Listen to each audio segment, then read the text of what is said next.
Hello, welcome to the Workforce Innovation Opportunity Act Information Center. I'm Ray Pierce from AccessVR, and I'm going to talk to you today about some of the changes that are going to be happening with our services as a result of WIOA.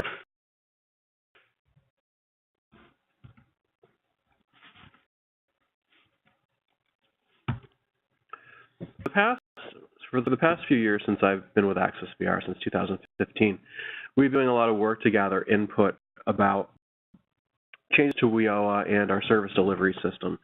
And I think one of the first things that was going on when I first came to AccessVR were of the sessions from the state events. And at those events, we heard a lot about how our service delivery system was working, some changes that we're looking forward to, the impacts that WIOA was going to make to our service delivery system for vocational rehabilitation. We also went out and we talked a lot with our State Rehabilitation Council. We talked with our district office staff, 15 district offices, to gather input about how core rehabilitation services was working. We took a bit of time to analyze the WIOA regulations that came out and determine how that would impact service delivery. And we are developing drafts of a new core rehabilitation services contract, and we've been sending it back and forth between our contracts office, our fiscal office, and our district office administration department to get some feedback on how we're bringing WIOA into our new contract that we were designing. From all those different sessions and a lot of that public input gathering that we did, we learned a lot about how service delivery was happening in New York State, and learned about our core rehabilitation services contract that our providers are now using was that we were combined unified services and support employment services to reach a number of contracts that AccessVR was managing and that the providers had to be aware of. So we got good input on that. With core rehabilitation services, we also got many new providers on board for the services, and that worked out well, especially in areas of the state where we may have maybe a technology evaluation person or agency, the state where there's fewer support employment. We really want to give individuals choice, and we really want to give people informed choice and have choice over the different service options they have in their area. Having more than one choice is very important to us and to our consumers. We also added in a new category of services called youth employment services. And the youth employment services took off with the contract and within our guidance documents. We did share how we thought certain services, rehabilitation services, would really help a person to start getting engaged in employment and pursuing employment. We found that over our supported employment program to a milestone payment system as opposed to a fee for service or hourly fee for services was much better. Our providers told us that it was much easier to know when they were going to get paid and what they had to do to get reimbursed for the services they were providing. We also a number of rehabs for supported employment.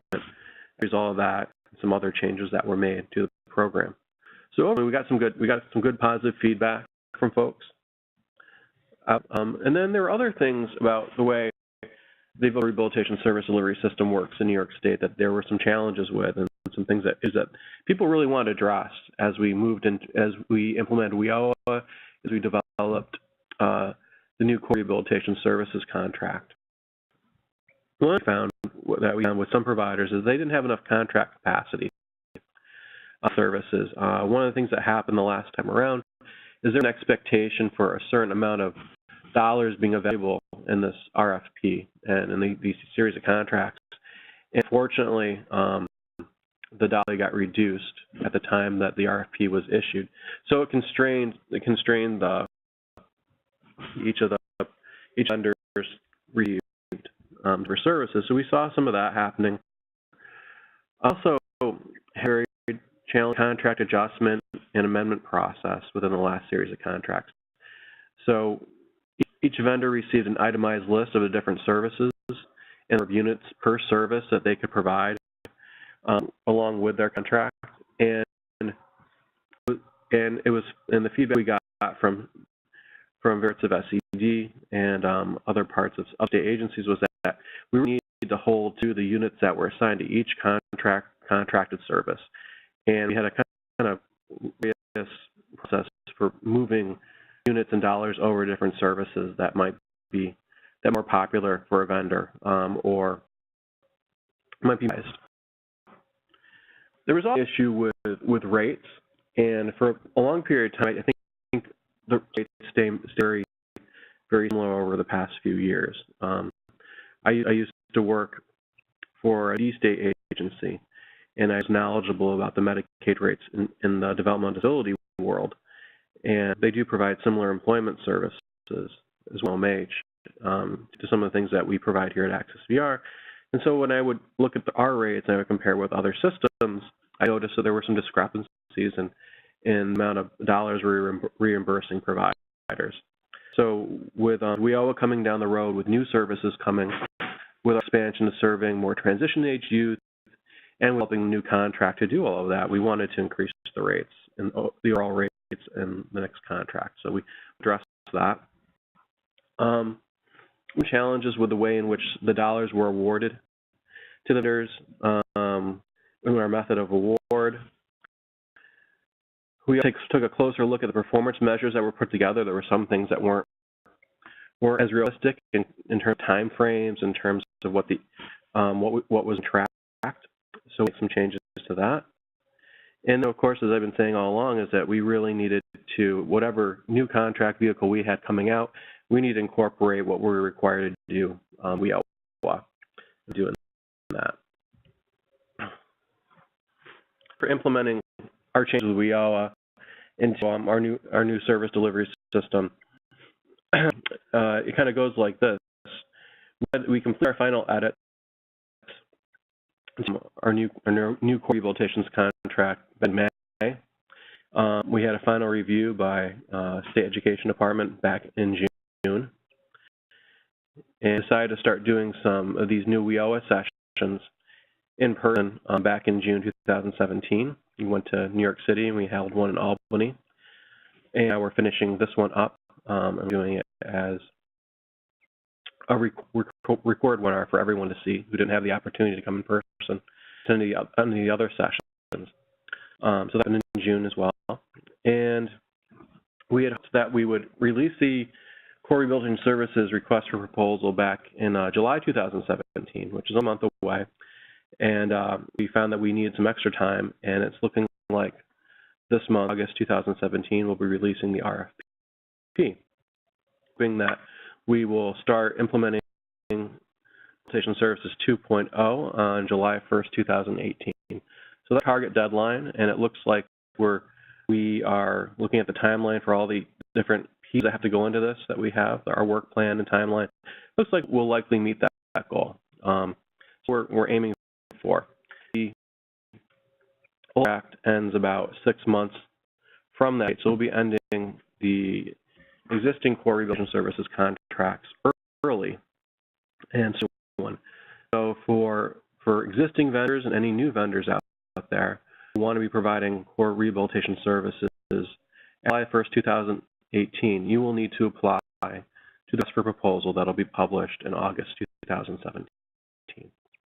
All right. So the Workforce Innovation Opportunity Act. In the DD world, I was very used to dealing with for Medicaid services. That was a federal funding agency for services that were with the same age and some of their waivers. You were working with the Federal Center for Medicare and Medicaid Services. So just as they regulate OPWD and OMH in New York State, Access VR, we are regulated by the Rehabilitation Services Administration through the U.S. Department of Education. So WIOA is part of that, and we have Title IV, which funds vocational rehabilitation to support disabilities to become employed. So signed into law, updated and signed into law back in July 2014. Regulations weren't issued to the states until August 2016, which is roughly about a year ago. So in those 2 years, we really had a lot to look at and a lot to analyze, a lot of questions to ask and things to discuss within our policy department here at Access VR, things we talked about with our Rehabilitation Services Institute, and we some things out with our providers and with consumers who are members of the SRC and the SRC membership. We really want to talk out a lot of different things. And regulations are final. We didn't want to come out with a new contract that we might have to change if the regulations changed. So I think we were in good shape to wait before we put out our new WIOA services. And we've had just about a year to kind of digest those regulations and again have some discussion about them and something forth about them. And I think we feel very comfortable with what has been put out by the federal government and what we need to do to implement that. Okay. Within WIOA, the scope of vocational rehabilitation services was expanded to include newly defined pre-employment transition services to disabilities age 14 to 21. So to be in that age range, and they have to be a student in high school, vocational school. They could be a student in college. They have to be within that age range, or even at a school or proprietary school. They could be within that age range, and also get the pre-employment transition services. So, of our VR dollars must be used to deliver the required activities under pre-employment transition services. And we break down the pre-employment transition services into required services, things that the state must offer, and authorized services, which are things that the state may offer.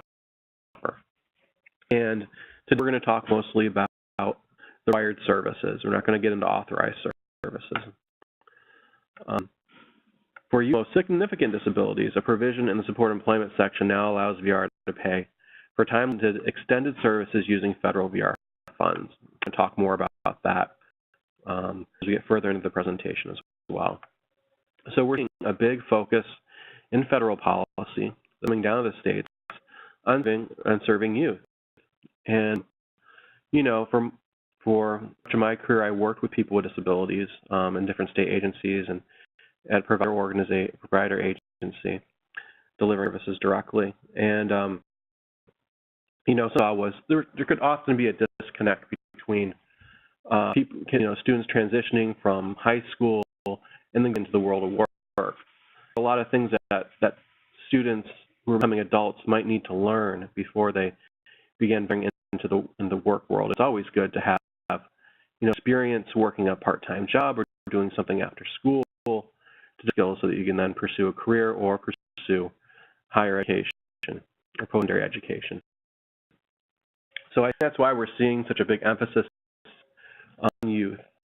I think they really want a better connection for young adults, and to make sure that there's a plan for them once they leave school, and opportunities to have work experiences in the world of work, so that they're more likely to earn an income and support themselves. So, here at Access VR, we've seen some changes. We've seen changes with transition age youth as well. We've seen participants who are under age 25. So July 2016, June 2017, in the year, Access VR served a total of 95,000 people, over 95,000 people on the state caseload. And 82% of that, or over 9,000, were transition-aged youth. So an increase.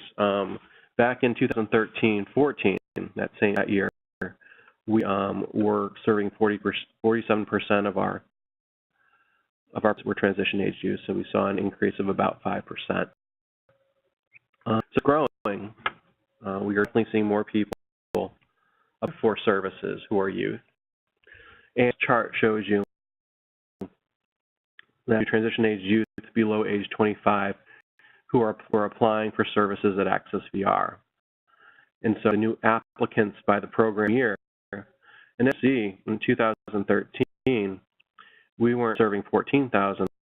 We weren't getting 14,000 new applicants who were below 25, and that it jutted up to a high to over 19,000.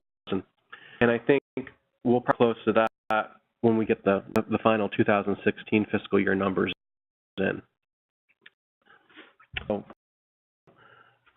1,479 represents 11 months that year, and we have one more month of data that hasn't been included in that chart.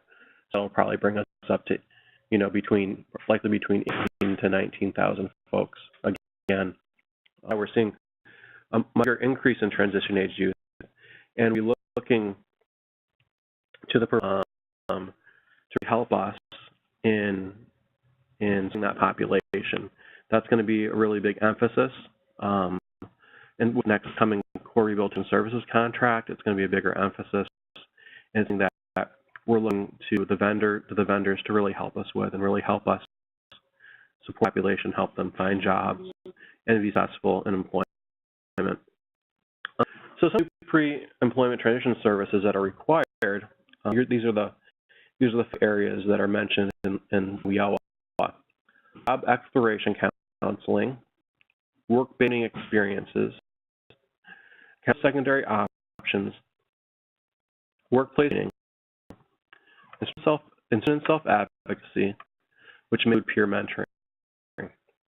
So these are the required services that every state has to provide with federal dollars, and these are services that we're going to include in our core rehabilitation contract. Some of the services we have now already really fit to this pretty well, and we've created others to letter of the law and also provide more opportunities to the consumer. Slides I'm going to show you kind of go through each of the WIOA required services, the service is called, and what the case service code is going to be for people who are non-students, participants in vocational rehabilitation services who are non-students who are getting CS. We're going to be talking about the same service name and the different code that we have for core rehabilitation services for people who are students. Looking at those 5 different service categories, we thought, well, these are services, some of them we're already providing, and things that would really benefit not just students but also non-students. What we're doing is we're going to have the ability for rehabilitation services contract to serve both the non-students services. So anyone who is eligible for vocational rehabilitation services in your state and who are determined to benefit from receiving rehabilitation services could possibly receive these services. Okay. So this is instruction and self-advocacy. In service, what we did was we divided it into, we call it self-advocacy for employment. This is brand new. We're calling 123 acts for non-students. And students, it's going to be 124 acts. Options, that's the WIOA requirement. And we're going to be addressing that requirement through developing a service called Career Exploration Assessment, 1 acts. And that'll be authorized for non-students. And a service called Post-Secondary Counseling for Students, 121 acts. All right. Exploration counseling, we felt like that we could do both job exploration counseling and post-secondary options through Career Exploration Assessment, 120 acts. And the difference with working with a non-student is that with one, you would be, if they want to focus on a career, there would be covering the job exploration counseling environment, and if it was working on focusing on what they're going to do post-secondary after they graduate from high school, it would be still be called career exploration assessment, which is just a focus on post-secondary. For the student who's doing job exploration counseling, we're going to be authorized under 122X. All right. Work readiness are services that we already provide. And our 620X that we currently have in our existing contract, 225X, and that's going to be for students. We're going to have work readiness for students, 127X, and that's the soft skills.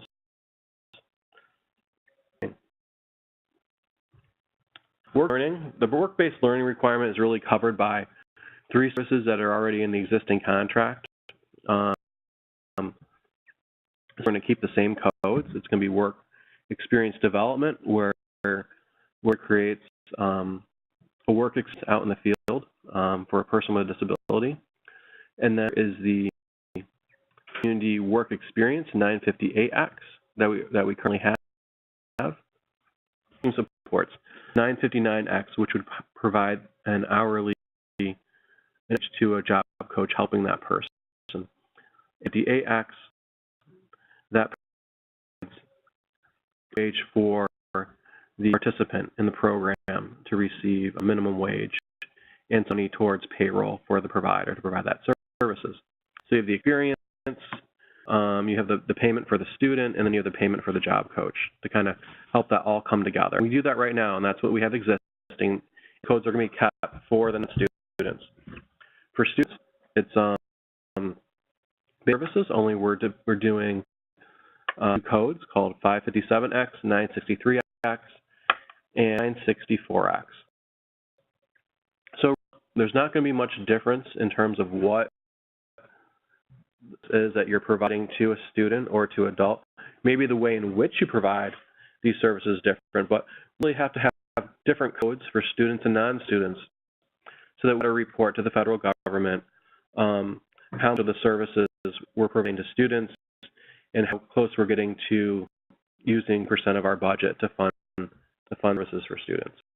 So that's what it helps us with, and that's why we're going to be putting this out through our rehabilitation services contract, and you'll be seeing this services outlined this way in the RFP that's coming out this month.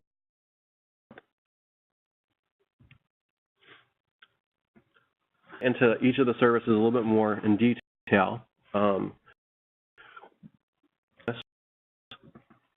One is soft skills training, and in this service, we're expecting leaders to really work with a person to do preparation, to teach people about the culture of the workplace, daily living skills, social behaviors at work, etc. Some of the folks that we work with, it may, once you start working with folks, it may be it might be the first they've never had a job before, or their first venture into the adult work world. And so awareness is really helpful in that area because it really prepares people for what they need to do to be able to get a job and to behave appropriately on the job. Service is hourly. We're going to have a standard authorization of about 15 units. This can be provided individually or in a group session. That was one of the changes we had in our existing CRS contract, is that vendors were having a hard time getting a healthy reimbursement from the service because we need to have a certain number of people together to actually do the training. And now it's going to be hourly, and it's going to be per person. So if you had a person that would really benefit from doing this type of training by themselves, directly with a student, you could do that. If you had a group of people that had similar skill levels and you need to hear some of the same types of things, and you thought you'd benefit from a small group of people, come here for this. You could also provide that service this way as well. And with this, before a vendor is able to provide a service, it has to be authorized by our office, by the vocational rehabilitation counselor within the office, and then a referral has to be made to the vendor to provide the service. So the deliverable will be similar. It's going to be a report a person did with the work readiness training. Vendor would develop the curriculum, and it has to be submitted to Access VR for approval. And that would go to your district office manager for review. and they drew it, and they would approve it if it met the standards. It was essentially the same. And there might be some things you might change with the training if you're working with students as opposed to adults. But everything about the service is really pretty much the same. Assessment. That was a really interesting service when we started developing it, when we read about the federal guidelines on prevention such a similar service.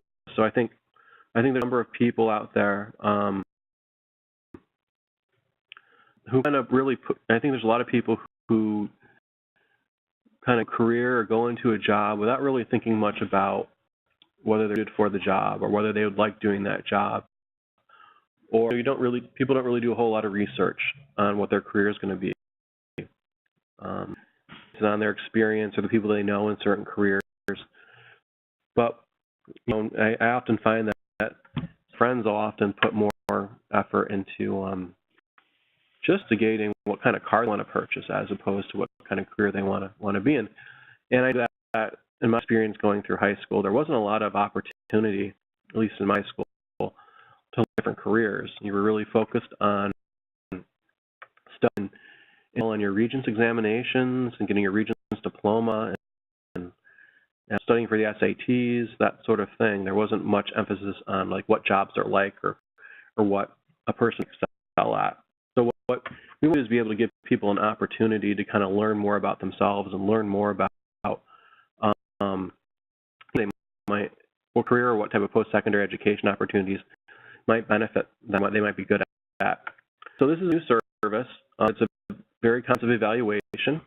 We're asking the vendors to kind of really take a deep look at a person's history, their work experience, their strengths, interest inventories, looking at what the person's disability is, are any impediments to employment that this person might have, looking at labor market analysis for types of jobs in the area that there's a demand for. We want to take that into consideration. You don't necessarily want to go to school and invest a lot of time into learning something that isn't useful anymore in the labor market. You want to be able to train for something that you would like to do with available jobs. That'll be very helpful. With this, the deliverable is going to be an assessment report with strategies for job development, placement, retention. And we could see a person going through this and then be referred for other assessment services, or maybe going into job placement services, or even support employment.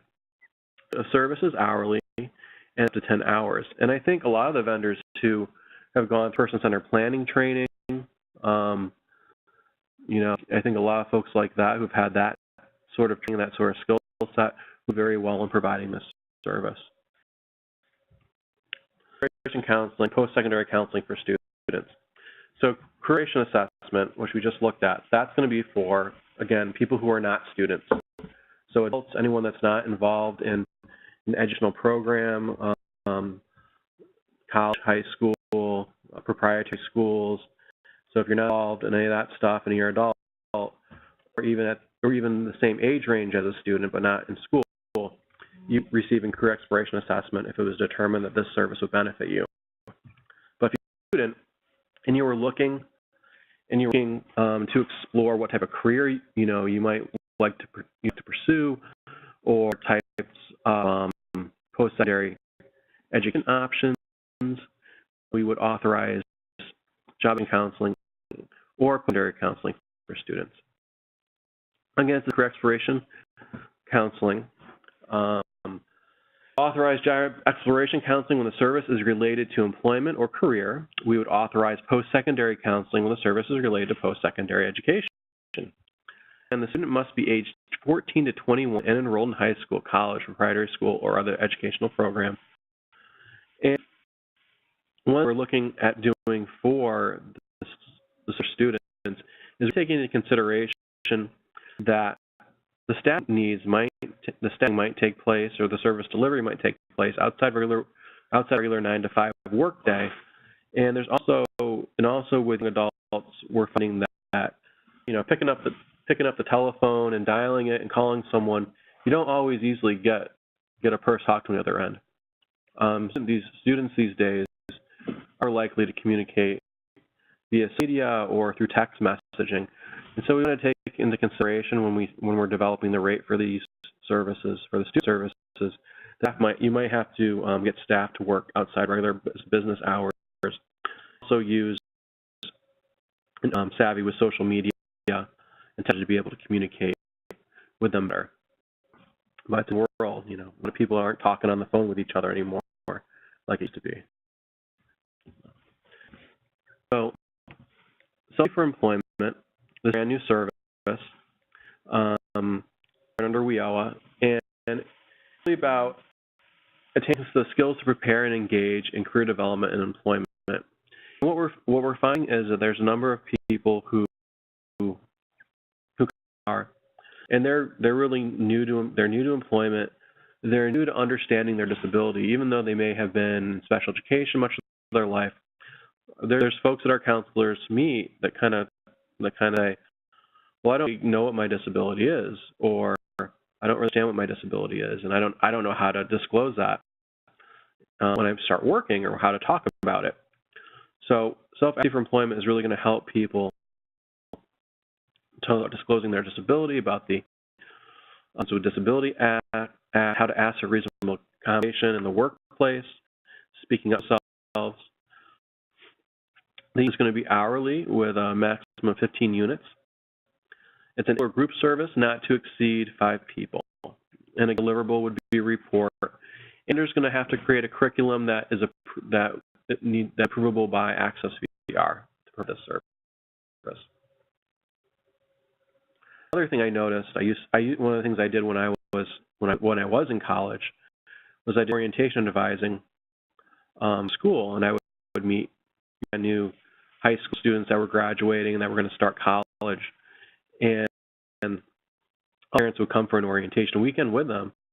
And it was interesting to see that the parents were often the ones to ask all the questions and to speak up for their 18-year-old son or daughter.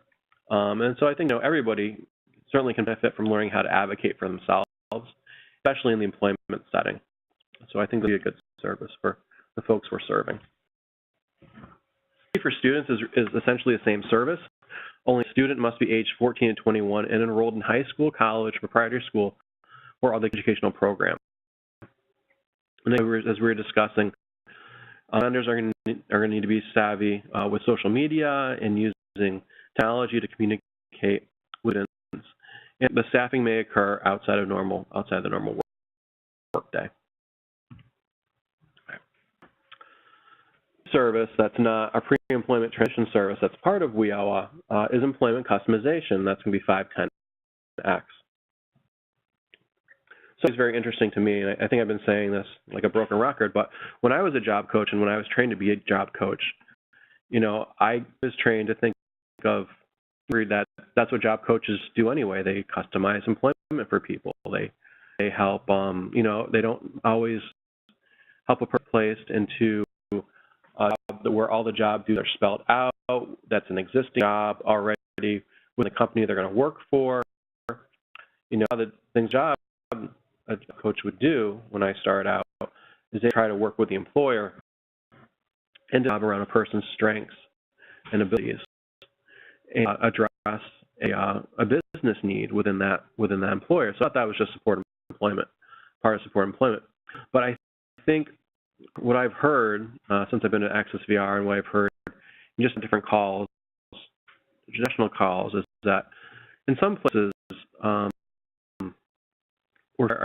are getting placed into regular jobs, and some doesn't work out very well because the way a job description is written, what the expectations are of an employee has become much more detailed. It's taken on quite a larger life of its own. We have multiple things that you're responsible for instead of having a secretary, instead of having other support staff in an office. Employees often required to do a lot of work that maybe other people would be hired to do. And what we're is trying to customize jobs around a person's ability and their strengths ranks. In order to get a customization milestone through support employment or job placement, in order to get a milestone, it's going to be a new milestone. Have to work with the employer and work with the individual to really design a guy's job around that with hours or schedule or the job duties, really kind of help out in that place of employment with the business need they have, and really kind of develop around the person's need, abilities and what it is they're interested in doing. So for and support employment placements, where a person is just going to be taking the existing job as it's already defined at the employer, and they're able to fit into that, and it's going to be a good fit and everything, you apply for this milestone payment. But if the job coach or job placement to work directly with the employer and the person to customize a job rather than what's already being offered at the place of employment, then they could bill for this milestone and be a special report that filled out in order to be reimbursed for this down.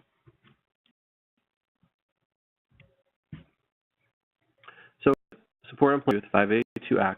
Again, this is another new WIOA service. Prior to the development of this service, we had state dollars to fund funded.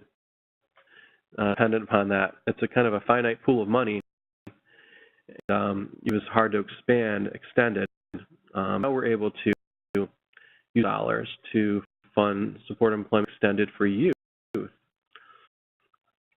there's going to be 48 months of funding available for under age 25. Those months don't have to be consecutive. A person could start a job and end a job, a month off, restart again. So they don't have to be consecutive months, but they can until they're age 25, and then after 25, we put to our regular extended program, or certainly if they are eligible for OPWD or OMH extended, they'd be receiving services through those agencies after intensive. The service is monthly, and very similar to our existing extended program, it's going to be 2 face-to-face visits per month. And another service we've developed recently, which isn't necessarily tied to WIOA, but we believe will really help folks who have communication disabilities or who are on the autism spectrum, is education supports for post-secondary education and employment, 792X. It's going to be an adjunct service for individuals who have challenges with communication. And what we're finding is, a person be incredibly intelligent. A participant could go and graduate college, they could graduate grad school, then get out into the world of work, and they could have straight A's, but then they get in the workplace, and they have a difficult time understanding the unspoken rules within the office, how to engage with folks who are coworkers. So social communication, emotional regulation, communication advocacy pieces. So we're looking at this service as communication support on a job, but also a post-secondary site. So if this person is going to college, assistance in learning how to communicate with the professors, how to participate in class, navigating the campus and dealing with the different departments on the campus. Then this would also be a good service for a person in that situation as well. So it could happen on the job or in a post-secondary education site. It's an individual need. And staffing for this service is going to be at a higher level than a job coach. We're looking for staff to have a master's degree or a bachelor's degree with 2 years of experience. So I could see psychologists providing this service, speech therapists, service people who have training in behavior. Deliverable is going to be a weekly progress report. Go to the vocational rehabilitation counselor associated with the participant. It's going to help cut down barriers to employment this population faces, and we really wanted to address that. All right. That's it for our new WIOA services, and the purpose of sharing this with you today is so that you have a sense of what's out, from ACR in terms of how we're going to be WIOA across the state, and what we're looking for our vendors to do once they apply for the new core region services contract. Again, thank you for your time, and you can certainly send questions to Ray Pierce at AXBR.